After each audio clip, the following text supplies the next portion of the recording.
এর আদিবাসী পাড়া কোনটা? পুরোটাই আদিবাসী পাড়া। এইটাই? এইখান থেকে শুরু। ও আচ্ছা, এখানে চম্পা বলে কেউ আছে নাকি? হ্যাঁ হ্যাঁ, কোথায় বলো তোর বাড়িটা?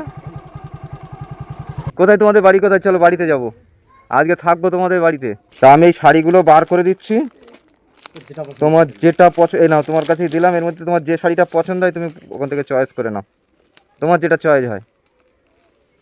বের কর না, হাতে বের কর সব। পুরো বের করো, নয় বের করো। ওর মধ্যে নুঙ্গিলও আছে, হ্যাঁ নুঙ্গিলগুলো অন্য জনা চলে নিয়ে এসছি। শাড়ি কিনেছো পুজোয়? ও দিদিমণিরা দিয়েছে, চয়েস হচ্ছে না? নাও, যেটা তোমার চয়েস হয় তুমি নাও। আর একটা আছে এর মধ্যে, এইটার মধ্যে একটা আছে, দেখো এটাও দেখতে পারো। এটা বয়স্কদের শাড়ি টাইপের, দেখো এটা যদি তোমার যেটা চয়েস হয়। কোনটা? আচ্ছা ওটা নিয়ে নাও, বাদ বাকিটা একো ওই ব্যাগটায় ভরে নিতে বাবু। এটা মেয়ের জন্য কিনে নেবা। তোমার নাম? পম্পা। তাহলে তুমি এর মধ্যে একটা চয়েস করে নাও, তোমার যেটা ইচ্ছা। যেটা নিবি সেইটা চয়েস করলে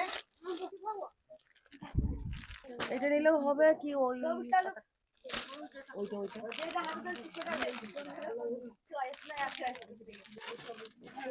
সবুজটা এ কিন্তু আমার চয়েসে নিয়ে আসা, তো আমি আমার মতন চয়েসে নিয়েছি। আর অ্যাকচুয়ালি বয়স্ক তিনজন আছে, সেইভাবে আমি কালারটা নিয়ে এসেছিলাম।